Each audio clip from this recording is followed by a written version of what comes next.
Hello student, welcome to our YouTube channel. आप सभी को एक नए लेक्चर में स्वागत है। आज हम लोग ट्रांसफार्मर का लोड कंडीशन में पढ़ने वाले हैं। लोड कंडीशन में क्या क्या उसका कंडीशन होगा, सारे चीज़ को देखते हैं। तो वन बाय वन करके देखते हैं। चलिए हम लोग स्टार्ट करते हैं। ट्रांसफार्मर जब लोड कंडीशन में होगा तो क्या होगा? Transformer at load condition, transformer at load, transformer अभी लोड कंडीशन में होगा तो क्या, इसका बात करते हैं। पिछले क्लास में हम लोग देखे थे नो लोड कंडीशन के बारे में देखे थे। आज हम लोग जो देखेंगे लोड कंडीशन के बारे में देखेंगे, ठीक है? तो चलिए हम लोग देखते हैं बिना देर किए हुए लोड कंडीशन को।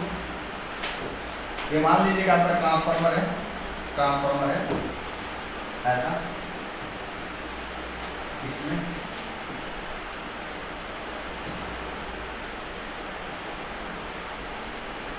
हम लोग लोड को देंगे। प्राइमरी वाइंडिंग है, इधर हम सेकेंडरी वाइंडिंग है। सबसे पहले देखिए यहाँ पर सप्लाई देंगे, जो ऑलरेडी पिछले क्लास में लोग दिए थे। सप्लाई देने से क्या होगा? अभी इसमें नो लोड करंट फ्लो करेगा, जिसका मान होगा आई नॉट। आई नॉट का दो हिस्सा बताए थे, आई म्यू और आई डब्ल्यू। ये सर इसका आई नॉट जो है इसका दो हिस्सा है। एक जो है आपका आई म्यू है, दूसरा जो है आई डब्ल्यू है। आई म्यू को बोलते हैं iron loss component of current, I W को क्या बोलते हैं? Iron loss component of current. ठीक है, आई म्यू को magnetising component of current, I W को iron loss component of current. इसका सपोज टर्न्स N1 है, इसका में टर्न्स क्या है? N2। ऐसा कुछ किया। जब ये करंट फ्लो करेगा, तो क्या होगा बताइए? करंट फ्लो को करने से यहाँ पर क्या होगा? Number of turns of current मिलके MMF होगा, जिसको बोलते हैं मैग्नेटोमोटिव फोर्स। वो फोर्स के कारण फ्लक्स उत्पन्न होता है। और यह जो फ्लक्स है ampere right hand thumb rule के हिसाब से इस डायरेक्शन में से क्या करता है बताइए? फ्लो करता है। ये फ्लक्स फाई ऐसे फ्लो करता है, तो फाई ऐसे क्या करेगा? फ्लो करेगा। इस डायरेक्शन में क्या करता? फ्लो करता। इस वाइंडिंग में से डायरेक्शन कैसे? Ampere right hand thumb rule से लेते हैं, पिछले क्लास में ऑलरेडी बता चुके हैं। अब हम क्या करेंगे इसमें बताइए? अब हम इसमें बात करेंगे, इसमें अगर हम लोड को लगाएंगे, इसमें क्या करेंगे बताइए? लोड को लगाएंगे। जब हम इसमें लोड को लगा देंगे तो देखिए क्या होगा?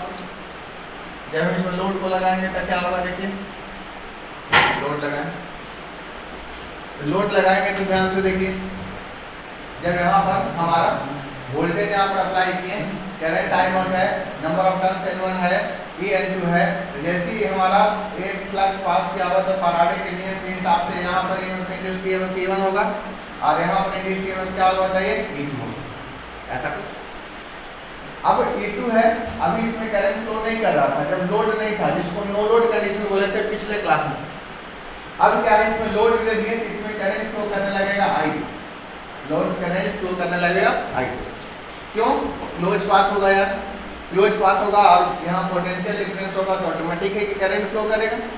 करंट फ्लो करेगा सपोज कितना? I2। ठीक है, जब I2 करंट फ्लो करेगा, इस करंट के कारण भी एक फ्लक्स होगा। इस करंट ऐसे फ्लो कर रहा है, देखो अंदर से ऐसे आया ऐसे, इस करंट के कारण एक फ्लक्स होगा जो कि ऐसे इस डायरेक्शन में होगा, ऊपर की ओर होगा। किस डायरेक्शन में होगा? ऊपर की ओर। ऐसे फ्लक्स पास करेगा ऐसे इस डायरेक्शन में, जस्ट इसका उल्टा क्या? फाइव ऐसे पास करेगा, जस्ट इसका उल्टा। ठीक है, जब हमारा ऐसा होगा, सपोज यहाँ पर कुछ रेजिस्टेंस मान लो, क्या इसका रेजिस्टेंस कुछ R1 होगा। अभी जो नो लोड करंट है I not equal to V1 minus E1 बटा में कितना है? R1। अभी का यहाँ का वोल्टेज सपोज V1 है, यहाँ का वोल्टेज सपोज V1 है, रेजिस्टेंस कुछ R1 है, ऐसा कुछ रहेगा। देखो यहाँ का पोटेंशियल ऐसे कुछ है, ये जो कि V1 है, ये रेजिस्टेंस R1 है, यहाँ भी कुछ वोल्टेज है जो कि E1 है। इसमें करंट कैसे निकालेंगे बताओ? वही ना, V1 माइनस E1 बटा R1, सेम सर्किट है। इस तरीके से V1 माइनस E1 बटा R1 हुआ इसका। अब देखिए ध्यान दीजिए, अब क्या हो रहा है? इस करंट के कारण जो है E1 का वैल्यू जो होता है, E1 का जो वैल्यू होता है, E1 इक्वल टू क्या होता है बताइए? N d∅ by dt होता है, E का मान। अब यहाँ से देखिए पहले का जो फ्लक्स था E1 का बात करते हैं N1 इंटू d5/dt, लेकिन अब 5 के जगह पर एक और कौन सा फ्लक्स आ गया होता है 5 माइनस कितना हो जाएगा 5। इससे नेट फ्लक्स क्या होगा घटेगा। नेक्स्ट फ्लक्स घटने से E1 क्या होगा बताओ घटेगा। E1 घटने से देखिए क्या होगा, ध्यान दीजिए E1 घटने से अब जो I0 है ये क्या है V1 माइनस E1 बटा में कितना R1। E1 अब क्या होगा बताइए घट रहा है। E1 को घटने से क्या होगा, E1 को घटने से क्या होगा, ये वाला डिफरेंस क्या होगा बढ़ेगा, बढ़ेगा ना। जैसे पहले से मान लीजिए 10 था यार, इधर ये 5 था, 10 माइनस 5 था, और ये वाला घट गया, ये वाला घट के 3 आ गया, तो डिफरेंस बढ़ेगा ना ओवरऑल। समझ रहे बात को, ये डिफरेंस क्या होगा बढ़ेगा। इसको बढ़ने से ये वाला करंट क्या होगा बताइए बढ़ेगा। यानी अब केवल यही I0 करंट ही नहीं रहेगा, एक और करंट आएगा जिसका नाम पड़ेगा I1 डैश। ये I1 डैश जो करंट आया किसके कारण से आया, इस लोड के कारण से आया। इस लोड के कारण करंट I2 आया है सेकेंडरी में, इस I2 के कारण फ्लक्स का आया ∅2 आया। इस ∅2 के कारण जो इसमें फ्लक्स है वो वाला क्या हो गया बताइए घट गया। इसको घटने से क्या होगा E1 घट गया, E1 को घटने से ओवरऑल क्या हो गया बताइए ये वाला बढ़ गया डिफरेंस V1 माइनस E1। इसको बढ़ने से I0 क्या होगा बढ़ गया। जितना करंट बढ़ा उसका मान हम लोग मान लिया जाए कि क्या I1 डैश लेंगे, क्या ले लिए I1 डैश। यहाँ पर I1 डैश जब करंट आएगा I0 तो फ्लो कर ही रहा था, ये इसके साथ साथ I0 के साथ साथ एक और करंट इसमें फ्लो करने लगेगा, जो कौन सा करंट होगा बताइए I1 डैश। I1 dash. अब प्राइमरी में जो करंट होगा I1 इक्वल टू कितना I1 डैश और I0 ये दोनों मिला करके करंट होगा I1। पहले से केवल ये करंट नहीं था, केवल I0 था, ये I2 भी नहीं था, I1 डैश भी नहीं था, लोड होने के कारण से। अब ये I1 डैश जो ऐसे फ्लो करेगा इस डायरेक्शन में, इस I1 डैश के कारण भी कुछ ना कुछ फ्लक्स होगा, ये कुछ ना कुछ फ्लक्स होगा I1 डैश के कारण, जो कि ऐसे फ्लो करेगा, ऐसे इसी डायरेक्शन में फ्लो करेगा आपका I1 डैश। ये वाला पेन वाला देखिए, ये जो होगा से आपका ∅1 डैश फ्लो करेगा। यानी कि लोडेड कंडीशन में एट ए 3 करंट है, लोडेड कंडीशन में एट ए 3 करंट है। कौन कौन सा 3 करंट है, एक आपका ए I2 के कारण से एक फ्लक्स है, एक फ्लक्स इसके कारण है, एक I1 डैश के कारण है। यानी टोटल फ्लक्स बात करेंगे तो एक मेन फ्लक्स ∅ है, इधर में क्या बताइए ∅2 है, इधर में क्या बताइए ∅1 डैश है। 3 फ्लक्स एग्जिस्ट कर रहा है, लेकिन ये दोनों ∅2 और ∅1 डैश एक दूसरे को कैंसिल कर देता है, एक दूसरे को क्या करता है कैंसिल कर देता है, इक्वल एंड अपोजिट होता है। इक्वल एंड अपोजिट होने के कारण ये दोनों कैंसिल हो जाएगा, फिर भी ट्रांसफार्मर में फ्लक्स ∅a बचेगा। यानी कि ये लोडेड कंडीशन में 3 फ्लक्स होने के कारण 2 फ्लक्स एक दूसरे को कैंसिल कर देता है और टोटल फ्लक्स केवल ∅ ही बच जाता है। इसीलिए ट्रांसफार्मर को हम लोग कांस्टेंट फ्लक्स डिवाइस के नाम से जानते हैं। पहले केवल बताया था कि कांस्टेंट फ्लक्स बोलते हैं, अभी हम बता रहे हैं कि कांस्टेंट फ्लक्स क्यों बोलते हैं। नो लोड कंडीशन में तो हम देखेंगे कि फ्लक्स कांस्टेंट होता है, जबकि लोड कंडीशन में 3 फ्लक्स होता है। एक आपका ∅ होता है, दूसरा ∅2 होता है, तीसरा ∅1 डैश होता है। लेकिन ∅2 और ∅1 डैश एक दूसरे के उल्टा होता है और इक्वल होता है, इसलिए दोनों एक दूसरे को खत्म कर देता है और रिजल्टेंट फ्लक्स कितना बचता है ∅ बचता है। इसीलिए हम लोग ट्रांसफार्मर को कांस्टेंट फ्लक्स डिवाइस के नाम से भी जानते हैं। यहाँ पर कौन क्या है बताइए, यहाँ पर जो है I0 जो है इसको बोलते हैं हम लोग नो लोड करंट। इसको क्या बोलते हैं नो लोड करंट बोलते हैं, नो लोड करंट बोलते हैं। इसका 2 भाग था, एक भाग था Iv और दूसरा क्या था बताइए Iw था। ये Iw को हम लोग क्या बोलते थे बताइए iron loss component of current, iron loss component of current इसको बोलते थे। इस Iv को क्या बोलते थे मैग्नेटाइजिंग कंपोनेंट ऑफ करंट, इसको लोग मैग्नेटाइजिंग कंपोनेंट ऑफ करंट बोलते थे। इसके अलावा एक है आपका I2 को हम लोग बोलते थे ये load current of secondary winding. ये I2 क्या है load current of secondary winding, ये है आपका load current of secondary, load current of secondary winding का एक लोड करंट। I1 डैश बाद में आया है, लोड देने के बाद आया है, इसलिए इसको बोलते हैं हम लोग load component of primary winding, load current of primary winding. ये जो है आपका load current of primary winding.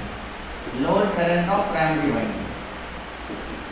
और ये I1 क्या है बताइए, I1 बराबर है I0 प्लस I1 डैश, ये दोनों मिला के बोलेंगे टोटल प्राइमरी वाइंडिंग करंट। ये जो है टोटल प्राइमरी वाइंडिंग करंट, ये जो है आपका टोटल प्राइमरी वाइंडिंग करंट है। नोमेनक्लेचर आप देखने कौन क्या है। अब ट्रांसफार्मर को कांस्टेंट फ्लक्स डिवाइस बोलते क्यों है, क्योंकि नो लोड कंडीशन में तो पता ही है कि फ्लक्स फाई दोनों वाइंडिंग में सेम लिंक करता है, लेकिन लोडेड कंडीशन में तीन फ्लक्स होने के बावजूद भी load component of primary flux और load component of secondary flux दोनों एक दूसरे को कैंसिल कर देता है और रिजल्टेंट फ्लक्स केवल क्या बच जाता है, फाई बच जाता है। इसलिए हम लोग ट्रांसफार्मर को कांस्टेंट फ्लक्स डिवाइस के नाम से भी जानते हैं। यहाँ तक बात क्लियर है। एनर्जी ट्रांसफर कंडीशन है, यही आपका क्या है, ये जो φ2 बराबर φ1 डैश एनर्जी ट्रांसफर कंडीशन एक है। कैसे एनर्जी, जैसे ट्रांसफार्मर का काम क्या है, एक वाइंडिंग से दूसरे वाइंडिंग में पावर को क्या करना, ट्रांसफर करना। उसका कंडीशन क्या है, ये दोनों फ्लक्स एक दूसरे से क्या होना चाहिए, इक्वल एंड अपोजिट होना चाहिए। जो लोड वाला है तभी कैंसिल करेगा, तभी एनर्जी को इक्वली ट्रांसफर कर पाएगा।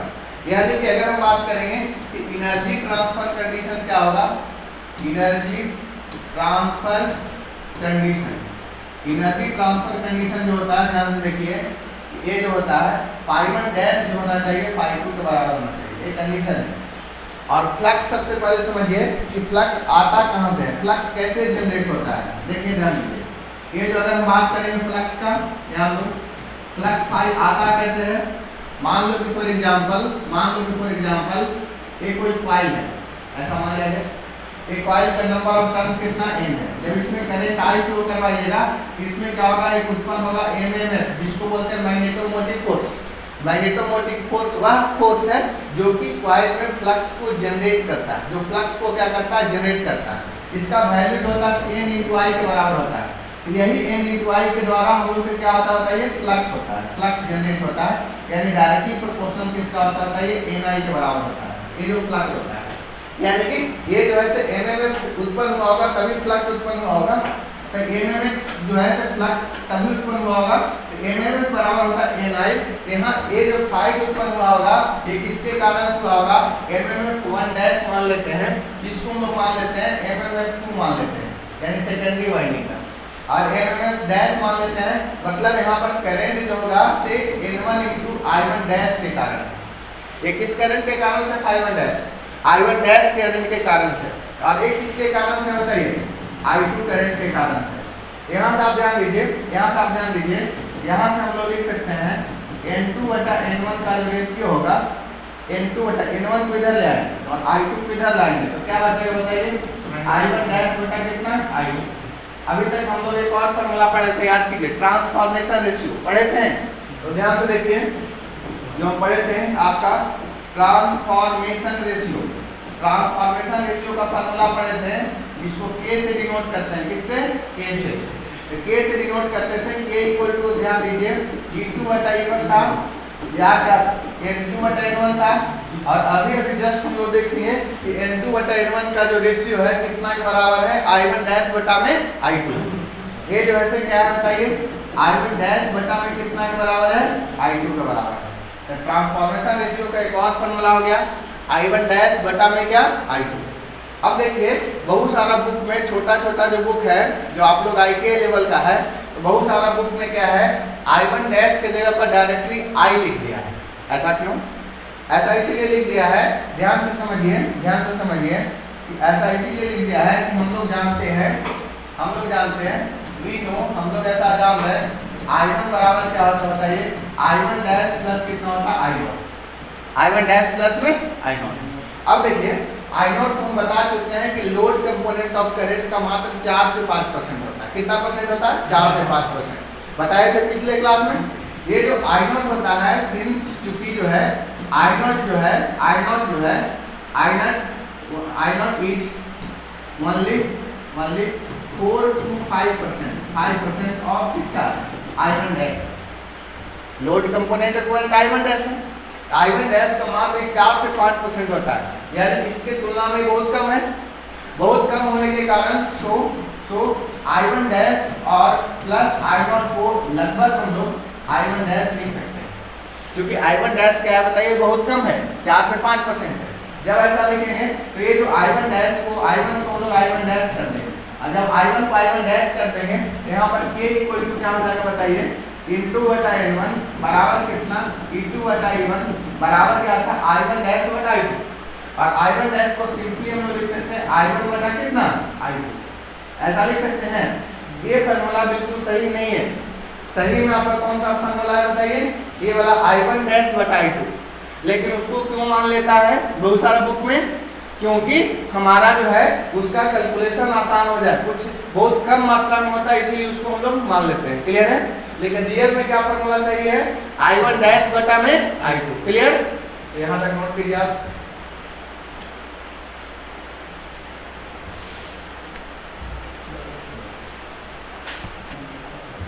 जितना पढ़ा दिया मोर देन इनफ है CBT2 के लिए, समझ गए?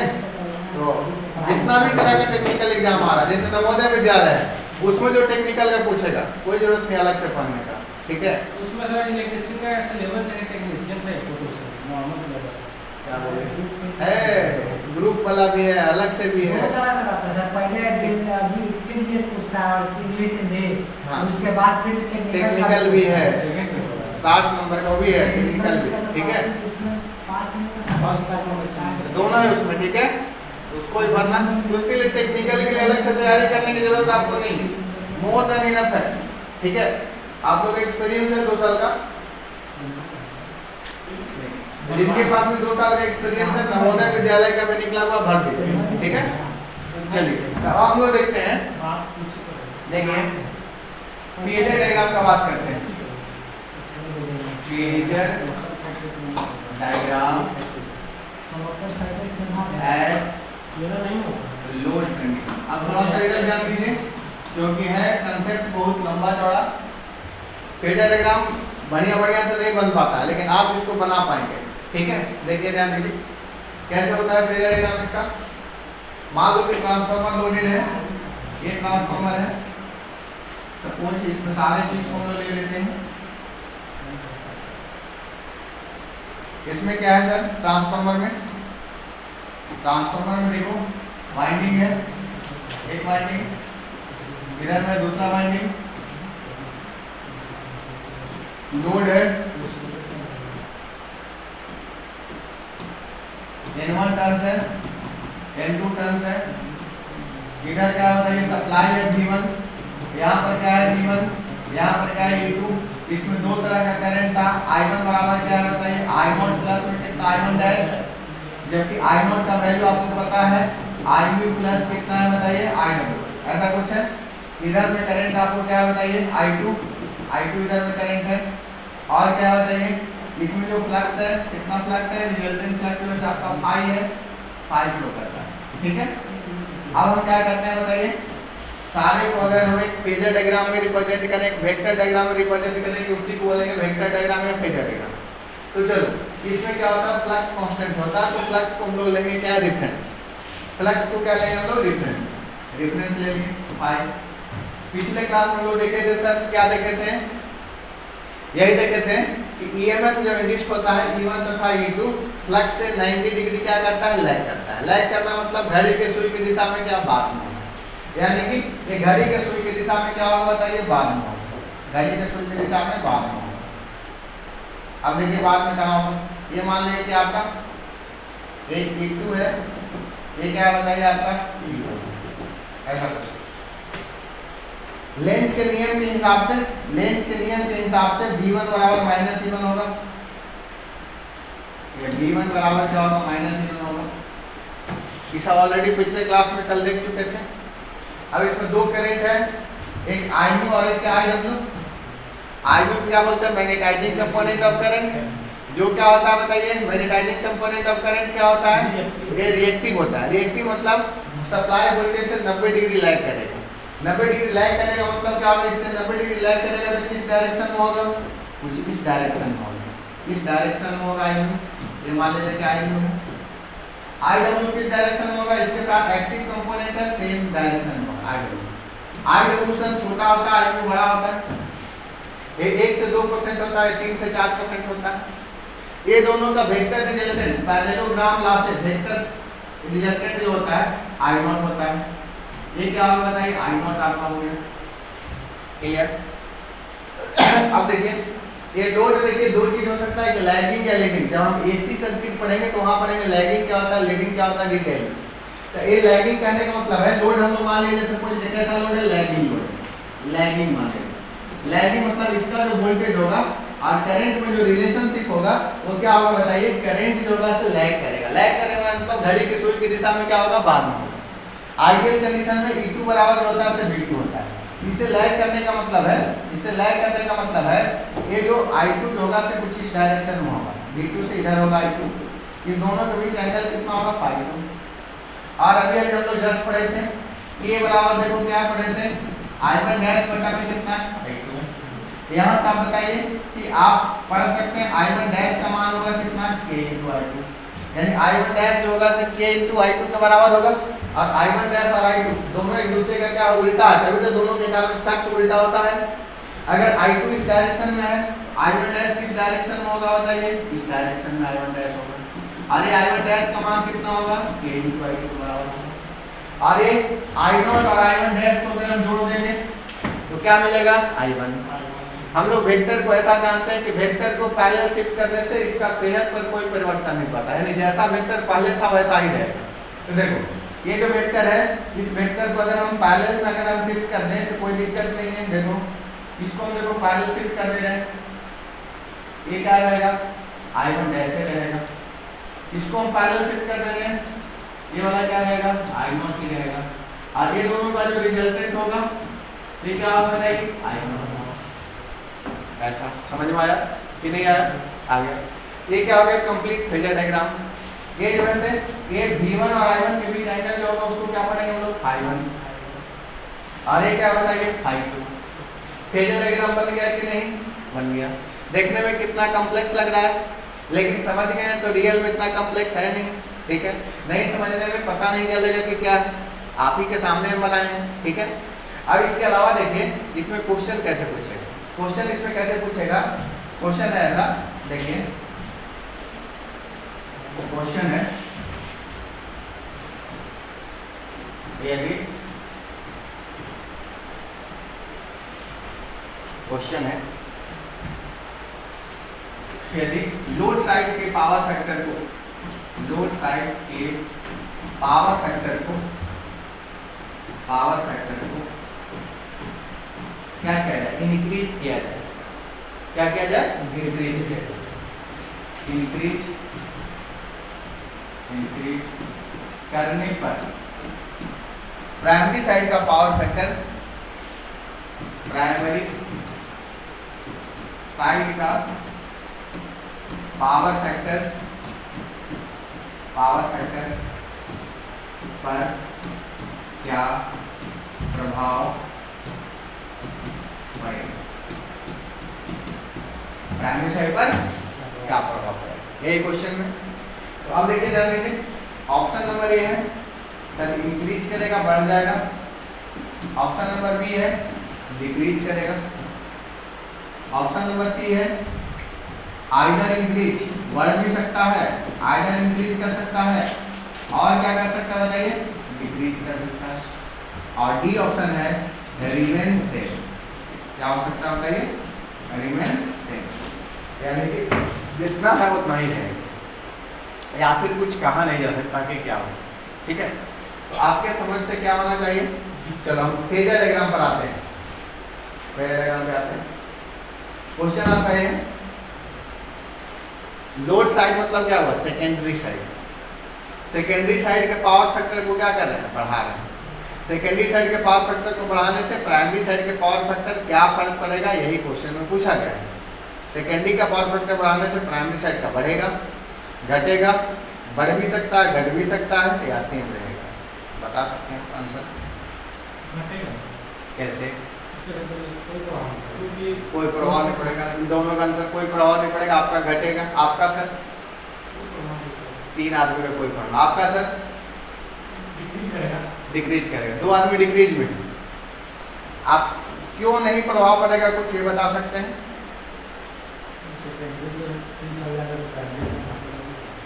आप घटेगा क्यों बता रहे हैं, वो एंगल के कारण एंगल के कारण, एग्जैक्टली। आप कैसे बता रहे हैं? सर एंगल एंगल के कारण। देखिए कैसे, सोचिए समझिए।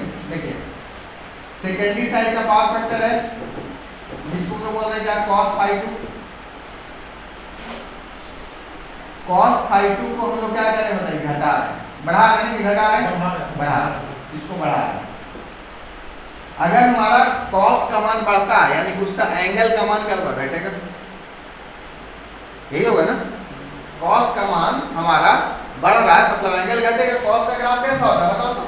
cos का ग्राफ ऐसा होता है, ये वाला है ना cos का ग्राफ। देखो जैसे जैसे एंगल हमारा घटते जाएगा, 0 डिग्री है 90 डिग्री, ये मान लो कि 30 डिग्री है, ये वाला 60 डिग्री है, ये वाला 90 डिग्री। जैसे जैसे हम लोग 0 से इधर आ रहे हैं, ये 1 वैल्यू है, इधर वैल्यू यहाँ 0 है, ये क्या हो रहा है, घट रहा है ना। एंगल जैसे जैसे बढ़ा रहे हैं cos का मान, तो cos के मान हम बढ़ा रहे हैं। cos के मान अगर हम बढ़ाएंगे, देखो cos का मान हम बढ़ाएंगे, बढ़ा रहे हैं मतलब क्या, इधर बढ़ रहे हैं। बढ़ाना मतलब क्या, इधर बढ़ रहे हैं ना, बोल नहीं रहा है। बढ़ाना मतलब इधर बढ़ रहे हैं, इधर बढ़ेंगे तो एंगल क्या होगा, घटेगा ना। घटेगा मतलब क्या, ये phi 2 क्या होगा बताइए, घटेगा। जैसे है ना phi 2 घटेगा। और जब phi 2 घटेगा, ध्यान दीजिए, अभी जब ये वाला यहाँ पर है, अब क्या होगा, और इधर आएगा। घटना मतलब और इधर आएगा। ये वाला अगर और इधर आएगा तो बताइए, ये वाला I1 डैश और इधर आएगा। अगर ये वाला और इधर आएगा तो बताइए रिजल्टेंट और इधर शिफ्ट करेगा। तो ये और इधर शिफ्ट करेगा तो बताइए phi 1 क्या होगा, घटेगा कि बढ़ेगा। phi 1 अभी इतना है, ये वाला रिजल्टेंट इधर करेगा तो phi 1 क्या होगा, घटेगा। यहाँ से देखो, ये जो phi 1 क्या होगा बताइए, घटेगा। phi 1 घटेगा तो बताइए cos phi 1 क्या होगा बताइए, यानी आंसर क्या होगा, इंक्रीज करेगा। बात समझ में आया? लॉजिकल क्वेश्चन है ना, ठीक है। यानी कि अगर लैगिंग पावर फैक्टर है इस फेजर डायग्राम में, क्वेश्चन में मेंशन करेगा लैगिंग है या लीडिंग है।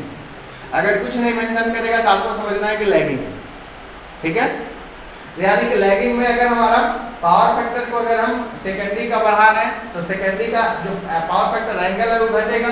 इसको घटने से प्राइमरी का एंगल क्या होगा, घटेगा। वो घटने से प्राइमरी का पावर फैक्टर क्या होगा, बढ़ेगा। बढ़ेगा मतलब इसका आंसर कौन सा हो जाएगा बताइए, इसका आंसर हो जाएगा A option, increase in the correct option. Clear, समझ में आया? अगर ये बोल देता कि डिक्रीज करेगा, आंसर क्या होगा बताइए, इंक्रीज वाला हो जाता। समझ रहे हैं? यानी कि हम बात कर रहे हैं ये लोड साइड, ये हमारा कैसा है, इंक्रीज करने पर यदि हमारा लैगिंग लोड साइड, ये कैसा है लोड साइड में, ये कैसा ट्रांसफार्मर है, फॉर कैसे बताएं, लैगिंग लोड। लैगिंग लोड, ये लैगिंग लोड के लिए बात कर रहे हैं। फॉर लैगिंग लोड यदि लोड साइड के पावर फैक्टर को इंक्रीज करने पर प्राइमरी साइड के पावर फैक्टर पर क्या प्रभाव पड़ेगा। देखो नोट में करके हम लोग बात कर लेते हैं। नोट में लैगिंग लोड में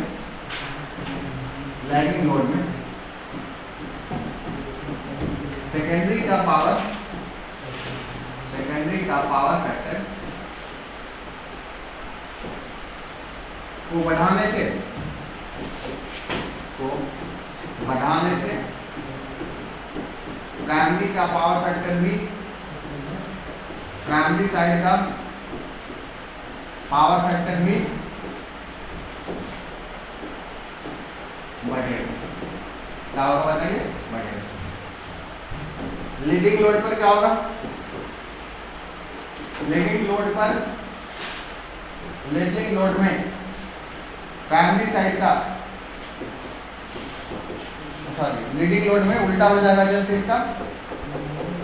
लीडिंग लोड में सेकेंडरी साइड का पावर फैक्टर बढ़ाने पर प्राइमरी साइड का पावर फैक्टर घटता है। बढ़ाने पर प्राइमरी साइड का पावर फैक्टर घटता है। क्या हुआ है, घटता है। बात समझ में आया? क्यों, नोट कीजिए इसको।